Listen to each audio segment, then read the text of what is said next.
নমস্কার বন্ধুরা, প্রত্যেক দিনের মতো আজকেরও চলে এলাম নতুন একটা রেসিপি চটপট আপনাদের সঙ্গে শেয়ার করে নেওয়ার জন্য।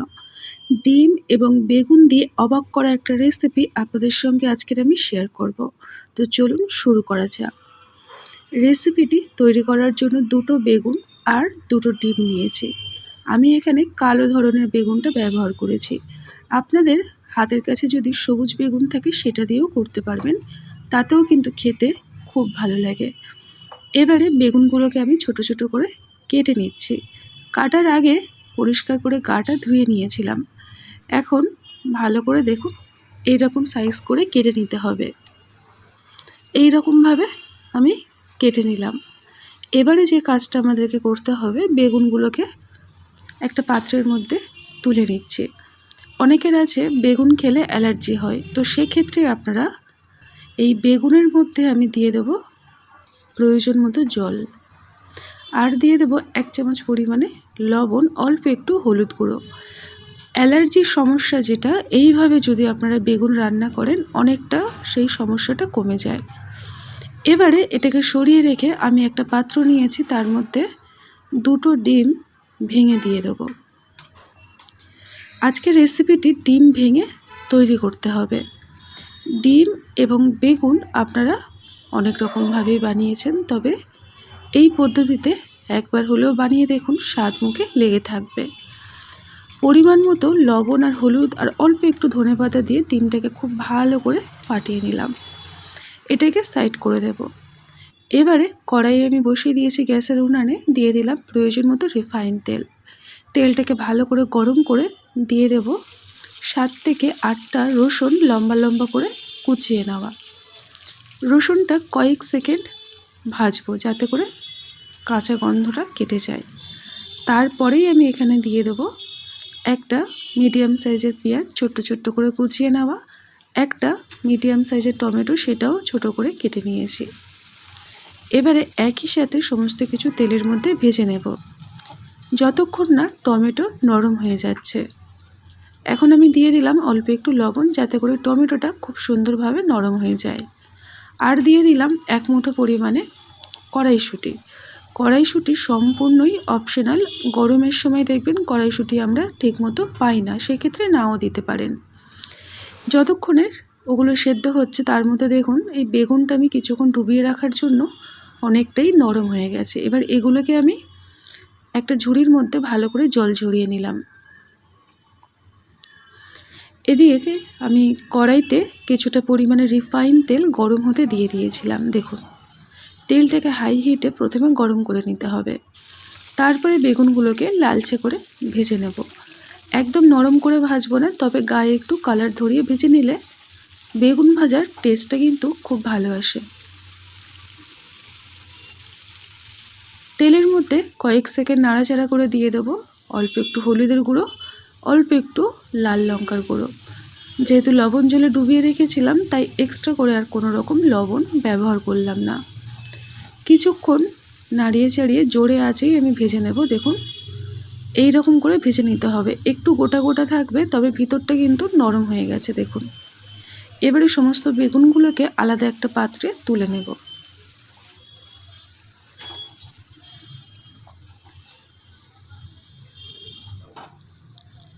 বেগুনগুলোকে আমি সমস্তটাই তুলে নিলাম। যতক্ষণে বেগুনটা ভাজছিলাম তার মধ্যে টমেটো, পেঁয়াজ, রসুন, কড়াইশুঁটি খুব সুন্দরভাবে নরম হয়ে গেছে। একটু খুন্তির সাহায্যে টমেটোগুলোকে ঘেঁটে দেব। ঠিক এই পর্যায়ে আমি দিয়ে দেবো 1 ইঞ্চি পরিমাণে আদা, এইরকমভাবে গ্রেট করে। আপনারা চাইলে বেটেও দিতে পারেন, তবে এই রেসিপিতে একটু গ্রেট করে দিলেই কিন্তু টেস্টটা ভালো আসে। এবারে আমি দিয়ে দেব ঝালের জন্য কিছুটা কাঁচা লঙ্কার কুচো। ঝালটা আপনারা নিজেদের প্রয়োজন বুঝে ব্যবহার করবেন। এবারে খুব ভালো করে 1 থেকে 2 মিনিট এটাকে নাড়িয়ে চাড়িয়ে নেব যাতে করে সমস্ত কিছু ভালো করে ভাজা হয়। এখন আমি এখানে দিয়ে দিচ্ছি অল্প একটু হলুদের গুঁড়ো, অল্প একটু লাল লঙ্কার গুঁড়ো। আর কোনো রকম মশলা এখানে ব্যবহার হবে না। কয়েক সেকেন্ড তেলের মধ্যে মশলাটাকে ভেজে নিয়ে আমি এখানে দিয়ে দেবো আগের থেকে ভেজে রেডি করে রাখা বেগুন। এই রেসিপিতে তেলের পরিমাণটা আপনারা নিজেদের মতো কম বেশি করে নিয়ে নেবেন, তবে আমি একটু রান্নায় তেলটা ব্যবহার করি, তো আমি সেই বুঝেই ব্যবহার করলাম। এবারে আমি এখানে দিয়ে দেব প্রায় 1.5 কাপ পরিমাণে উষ্ণ গরম জল। এই রান্নাটা তৈরি হবে একদমই গামাখা, ঝোল ঝোল হলে কিন্তু খেতে ভালো লাগবে না। খুব ভালো করে জলের সাথে সমস্ত কিছু মিশিয়ে দিলাম। এবার দিয়ে দেব স্বাদ মতো বা পরিমাণ মতো লবণ, দিয়ে হালকা হাতে সমস্তটা ঘাঁটিয়ে নেব। এখন আমি একে ঢাকনা দিয়ে কম আঁচে রেখে দেব। যতক্ষণে এটা সেদ্ধ হচ্ছে তার মধ্যে আমি একটা কড়াই গ্যাসের উনুনে বসিয়েছি, দিয়ে দিয়েছি 2 চামচ পরিমাণে রিফাইন তেল, আর আগের থেকে ফাটিয়ে রাখা ডিমটাকেও দিয়ে দিলাম।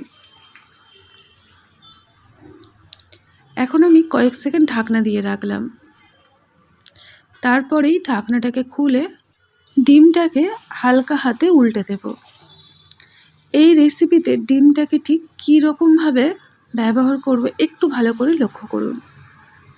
এবারে গ্যাসের আঁচটাকে জোরে করে দেব, দিয়ে জাস্ট ওপিঠটা সিদ্ধ করে নেব, ভাজা করব না।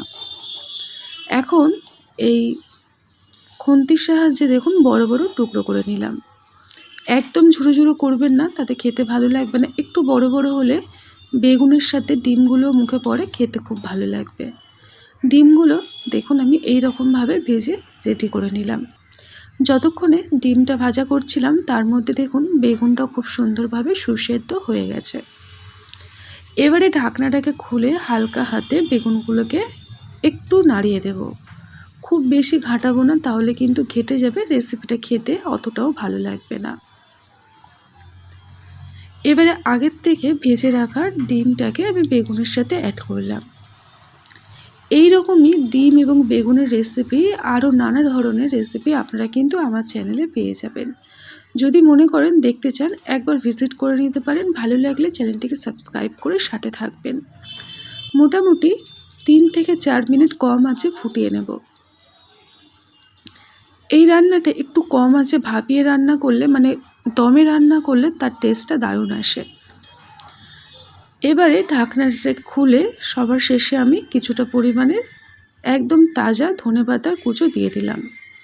ধনেপাতাটা দেওয়ার জন্য এই রান্নার টেস্টটা দারুণ আসে। অনেকে আছেন ধনেপাতা অপছন্দ করেন, সেক্ষেত্রে আপনারা একটা চা চামচের 4 ভাগের 1 ভাগ গোলমরিচের গুঁড়ো ব্যবহার করবেন, তাহলে দেখবেন তার ফ্লেভারটাও দারুণ আসে। তবে গরম মশলা একদমই চলবে না। এবারে আমি আপনাদেরকে দেখিয়ে দিচ্ছি, দেখুন ফাইনাল আমার হয়ে গেল ডিম এবং বেগুন দিয়ে অবাক করা দুর্দান্ত স্বাদের রেসিপি। আশা করছি আজকের রেসিপিটি আপনারা ভাত, রুটি, পরোটা সব কিছুর সাথেই সার্ভ করতে পারবেন। ভালো লাগলে সাথে থাকবেন একটা লাইক দিয়ে। আজকের মতো এই পর্যন্ত, টাটা।